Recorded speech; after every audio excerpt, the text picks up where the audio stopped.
आप सभी को अभिलाषा चौहान का नमस्कार। आज की हमारी चर्चा का विषय है सर्वनाम।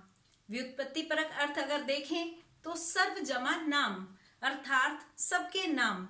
इसका अर्थ ये हुआ कि कुछ शब्द ऐसे होते हैं जिनको सभी संज्ञाओं के लिए हम प्रयोग कर सकते हैं। अब प्रश्न उठता है कि यदि संज्ञा शब्द हैं तो इन शब्दों के प्रयोग की क्या आवश्यकता है। उदाहरण से समझिए। श्री राम दशरथ के पुत्र थे। श्री राम ने सीता जी से विवाह करने के लिए शिव धनुष तोड़ा। श्री राम पिता की आज्ञा से 14 वर्षों के लिए वनवास गए। श्री राम ने रावण को मारा। श्री राम 14 वर्षों का वनवास काटकर वापिस अयोध्या आए। इस उदाहरण में हर वाक्य में श्री राम शब्द की पुनरावृत्ति हो रही है, जिसके कारण वाक्यों की सुंदरता को हानि पहुंच रही है। और यही कारण है कि संक्षिप्तता, सुंदरता बनाए रखने के लिए हम सर्वनाम शब्दों का प्रयोग करते हैं। अब इसी उदाहरण को पुनः देखिए। श्री राम दशरथ के पुत्र थे। उन्होंने शिव धनुष भंग किया और सीता जी के साथ विवाह किया। वे पिता की आज्ञा पर 14 वर्षों के लिए वनवास गए। उन्होंने रावण का वध किया। वे 14 वर्षों का वनवास काटकर अयोध्या वापिस आए। यहाँ एक जो बहुत ही सुंदर बात हमें लगी कि बार बार संज्ञा शब्दों का प्रयोग करने के कारण पिछले उदाहरण में जो अटपटापन था वो यहाँ नहीं है, अर्थात इस तरह से कही गई बात ज्यादा सुंदर लगती है। सर्वनाम शब्दों को यदि परिभाषा के रूप में हम व्यक्त करें तो हम इस तरह से कहेंगे कि सर्वनाम वे शब्द होते हैं जिनको संज्ञा के स्थान पर प्रयोग में लाया जाता है।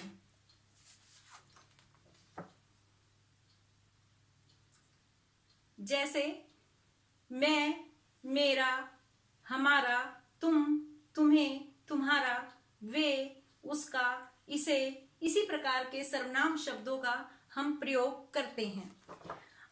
सर्वनाम को सुविधा के लिए हमने 6 भागों में विभक्त किया है। सर्वनाम के 6 भेद होते हैं। आप देख पा रहे होंगे। पहला भेद पुरुषवाचक सर्वनाम, जैसे मैं, तुम, वह, इसे, निश्चयवाचक सर्वनाम। तीसरा अनिश्चयवाचक सर्वनाम, संबंधवाचक सर्वनाम। पांचवा प्रश्नवाचक सर्वनाम। छठा निजवाचक सर्वनाम। आइए अब इनके भेदों पर थोड़ा विस्तार से चर्चा कर लें। पहला भेद पुरुषवाचक सर्वनाम। पुरुषवाचक सर्वनाम वे सर्वनाम होते हैं जिसमें श्रोता, वक्ता अपने लिए या श्रोता के लिए या किसी अन्य व्यक्ति के लिए सर्वनाम शब्दों का प्रयोग करता है। जैसे मैं पुस्तक पढ़ती हूं, आप कभी हमारे घर भी आओ, वे सभी चले गए। इन 3 वाक्यों में रेखांकित शब्द आप देख पा रहे होंगे। मैं, आप और वे, ये सभी पुरुषवाचक सर्वनाम हैं। पुरुषवाचक सर्वनाम के 3 भेद होते हैं मुख्य रूप से। पहला उत्तम पुरुष, दूसरा मध्यम पुरुष और तीसरा अन्य पुरुष। उत्तम पुरुष को आप अंग्रेजी के फर्स्ट पर्सन से कोरिलेट कर सकते हैं, मध्यम पुरुष को सेकंड पर्सन से और अन्य पुरुष को थर्ड पर्सन से।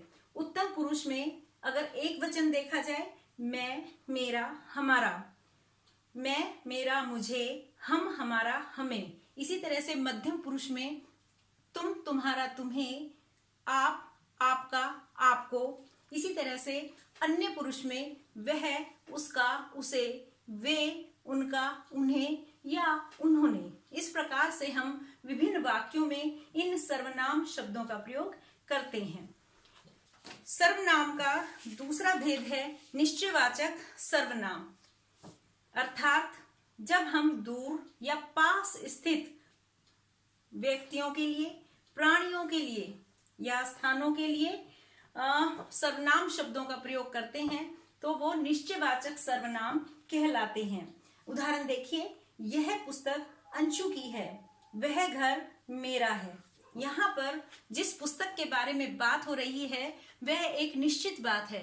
जिस घर के बारे में बात हो रही है वह एक निश्चित घर है, इसीलिए इसे हम निश्चयवाचक सर्वनाम की श्रेणी में रखते हैं। सर्वनाम का तीसरा भेद है अनिश्चयवाचक सर्वनाम, अर्थात वे सर्वनाम जिनसे किसी निश्चित, दूर या पास स्थित प्राणियों या व्यक्तियों के विषय में बोध ना हो, उन्हें हम अनिश्चयवाचक सर्वनाम कहते हैं। उदाहरण देखिए, दरवाजे पर कोई खड़ा है। इस उदाहरण में दरवाजे पर कोई व्यक्ति खड़ा है, परंतु ये निश्चित नहीं है कि वह व्यक्ति कौन है। हमारे लिए कुछ खाने को ले आते। यहाँ पर किसी वस्तु के लिए सर्वनाम शब्द का प्रयोग है, परंतु वस्तु निश्चित नहीं है। किसी को अपने साथ ले जाना, यहाँ पर किसी शब्द का प्रयोग किसी व्यक्ति के लिए किया गया है, परंतु ये निश्चित नहीं है कि वह व्यक्ति कौन होगा, इसीलिए इसे हम अनिश्चयवाचक सर्वनाम कहते हैं। जो सर्वनाम किसी अन्य उपवाक्य में प्रयुक्त संज्ञा या सर्वनाम से संबंध बताते हैं, उन्हें संबंधवाचक सर्वनाम कहते हैं। जैसे उदाहरण देखिए, जो जीता वही सिकंदर। यह वही पुस्तक है जो तुमने मुझे दी। जैसी करनी वैसी भरनी। ये सभी मिश्र वाक्य हैं। मिश्र वाक्य में अगले वीडियो में मैं चर्चा करूंगी, लेकिन यहाँ आप समझिए कि जो तुमने मुझे दी यह उपवाक्य है और इसमें यह और जो शब्द संबंध स्थापित कर रहे हैं, इसीलिए ये दोनों सर्वनाम संबंधवाचक सर्वनाम कहलाते हैं।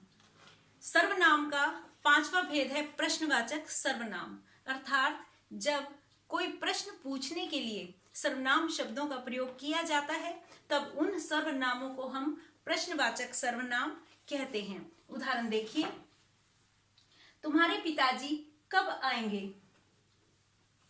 घूमने कौन जाएगा? तुम्हारा घर कहाँ है? ये तीनों वाक्य ऐसे हैं जिनमें कब, कौन, कहाँ इन शब्दों का प्रयोग कोई ना कोई प्रश्न पूछने के लिए किया गया है, इसीलिए ये प्रश्नवाचक सर्वनाम है। सर्वनाम का छठा और अंतिम भेद है निजवाचक सर्वनाम। जो सर्वनाम वाक्य के कर्ता के साथ खुद का ही संबंध जोड़कर बताते हैं या उसके साथ अपनेपन का बोध कराते हैं, उन्हें हम निजवाचक सर्वनाम कहते हैं। जैसे उदाहरण देखिए, मैं यह कार्य स्वयं कर लूंगी। यहाँ पर मैं सर्वनाम के साथ स्वयं करना, स्वयं शब्द निजवाचक सर्वनाम है। तुम घर अपने आप जा सकते हो। यहाँ तुम कर्ता है और इस कर्ता के साथ अपने आप इस निजवाचक सर्वनाम का प्रयोग किया गया है। मुझे सब कुछ खुद ही करना है।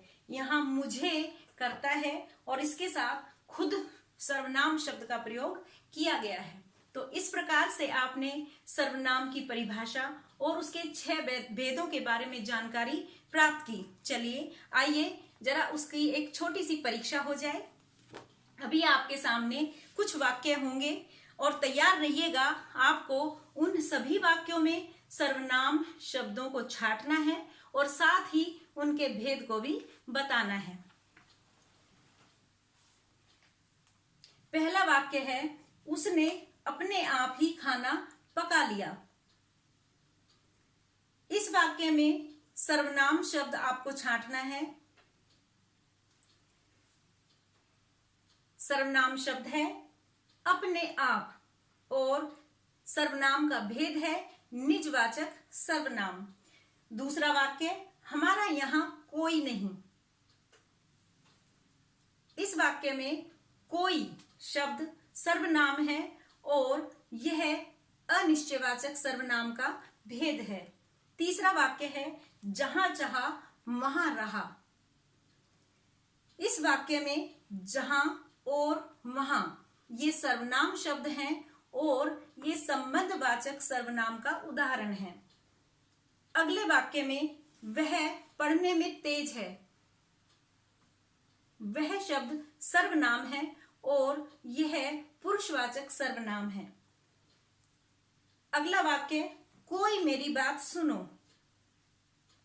सर्वनाम शब्द है कोई और इसका भेद है अनिश्चयवाचक सर्वनाम। वह घर पुराना है।